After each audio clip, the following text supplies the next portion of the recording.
Four Seawolves headed into the Stony Brook Hall of Fame. We are joined by one of them, Mike Bamiro from the class of 2013. Congratulations on the honor. How does it feel to be back on campus? Thank you very much. It feels almost surreal, man. It looks so different from when I graduated. So many more new things. The buildings look phenomenal. It's good to be back. It's awesome. You were a key cog on some very important Stony Brook teams. You started 33 consecutive games on that offensive line. What are some of your favorite memories from those very good Stony Brook teams of the early 2010s? Oh, there were so many. One of my favorites, of course, was, when we won our first game against an FBS team. We beat Army 23-3. Another big one, winning in the playoffs, our first home game against Albany, and then beating also Villanova at home. That was a huge one. Sold out crowd. We went up 28-7. It was a phenomenal time, man. Amazing time playing here. We noted you're one of four going into the Hall today, but you get to join your brother who is already in the Stony Brook Hall of Fame. David, does that mean no more bragging rights for David? Absolutely means no more bragging rights. I took that away when I won the conference title, but it's honored to be amongst him, man. He set records here. He was a pivotal point for what turned around this program when they were in the NEC, man. He was feared, and it was just honor to follow in his footsteps. He was a big pivotal point of me coming here and playing here. So, I'm grateful to join him in the Hall of Fame. Both Bamiro brothers very impactful here to Stony Brook, but tonight it is Michael's night.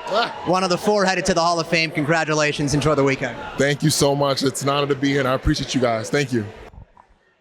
A standout offensive tackle, Bamiro anchored the right side of Stony Brook's offensive line from 2010 through 2012. He started 33 straight games at right tackle, delivering consistent protection and powerful run blocking that helped elevate the Seawolves to national recognition. His presence up front was key to the program's back-to-back FCS playoff appearances in 2011 and 2012, seasons in which Stony Brook's rushing offense ranked among the top 10 in the country. Bamiro's outstanding play earned him first-team All-Big South and AP All-America honors in 2012.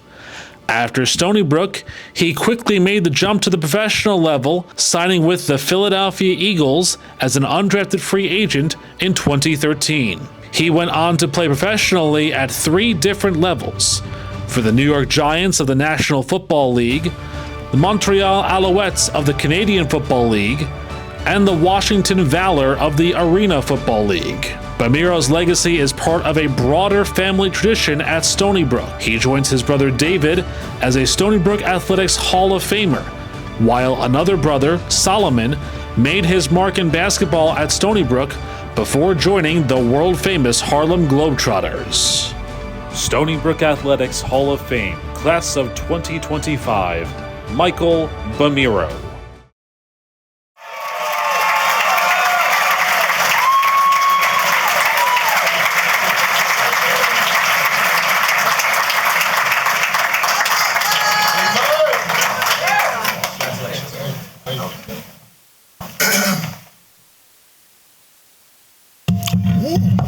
Whoa, this might be a little low.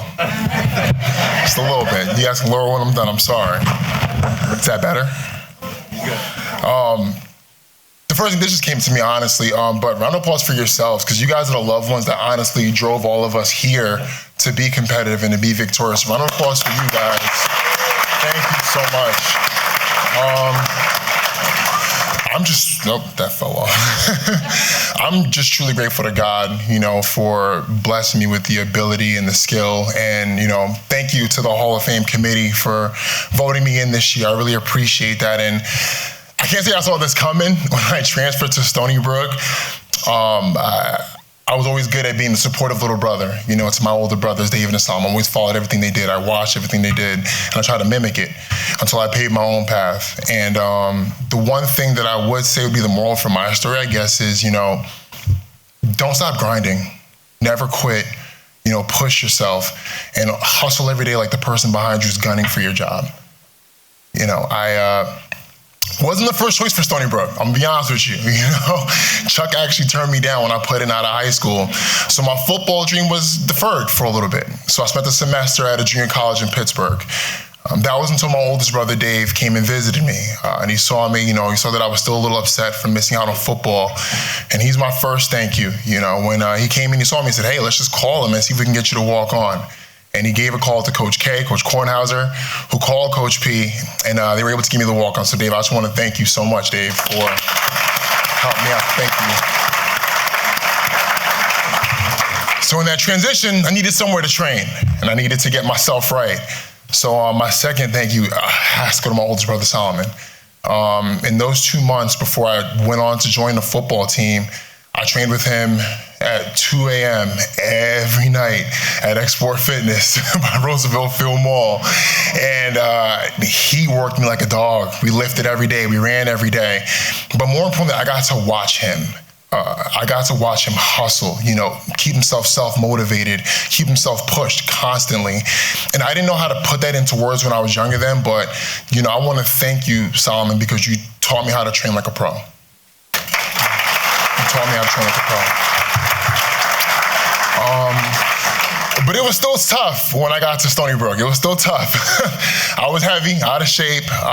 When I got there, I was so slow when we were running our sprints. They used to count me down using months on the calendar. It was bad. They were like October, November, December, Happy New Year. It was bad. But my oldest brothers and the brotherhood I had on that team, they never let me quit, ever.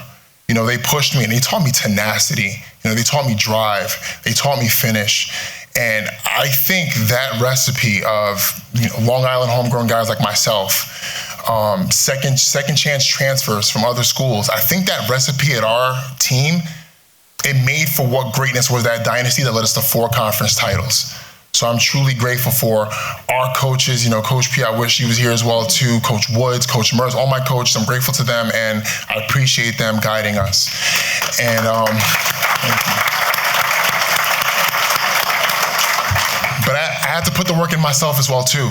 I wasn't fully prepared, and I wanted to make sure that I held myself to the standard of what was needed, like my brother Solomon told me, was to train like a pro.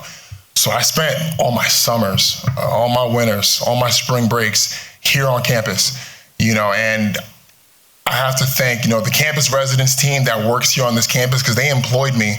They gave me a job to work on campus so that I can get room and board and not have to worry about having to travel back and forth here just to train. I know some of them were gonna come, but they couldn't make it, but I'm really appreciative of what they were able to do for me to get me here. So I wanna give them a special thank you as well.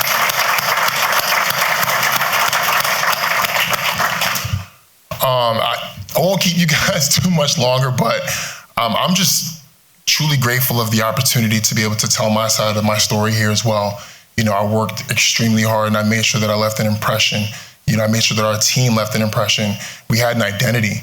Those 4 years, we felt like we were unstoppable and we moved that way. We felt like we always had a chip on our shoulder and we moved that way.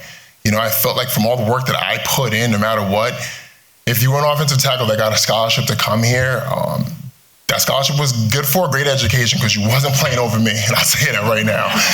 But I just want to, thank, my teammates, fellow Hall of Famers who I wish could have been here, Brock Jakalski, Miguel Masonette. I want to thank my trench brothers, my old line brothers, Scotty, my best friend, Mike Lisi, Cody Precht, Fernando Diaz, Joe Fiella, Paul Fenaroli, who kind of guided a lot of us all through this. And I want to thank my family. I want to thank my family. I want to thank my baby sister, Helen, who's here with us as well, too. Helen, I want to thank you because you truly made me feel like the hero that I didn't think I was all the time. So I'm so grateful for that. Thank you.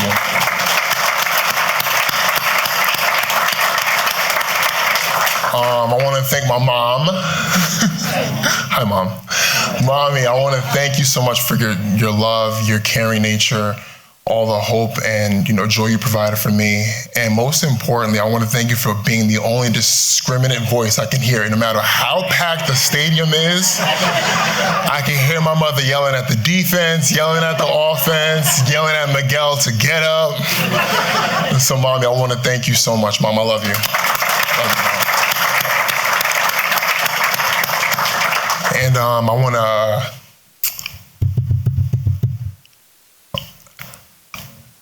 want to thank my dad.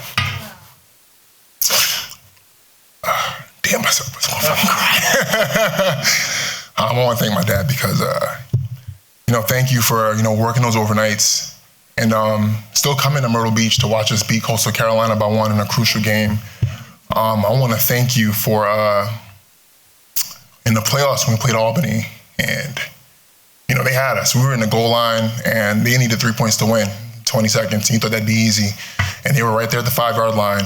I want to thank you for knowing that you were praying for us, walking around.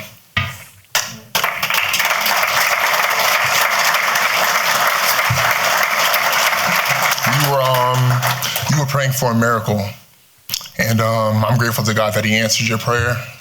And I can just pray that I can be at least half the father you were to me, to my wife who loves and supports me now, to my son who's carving out his own path as a football player. See you, boy. And to my daughter, Cha-Cha, hi, honey, whose possibilities are endless.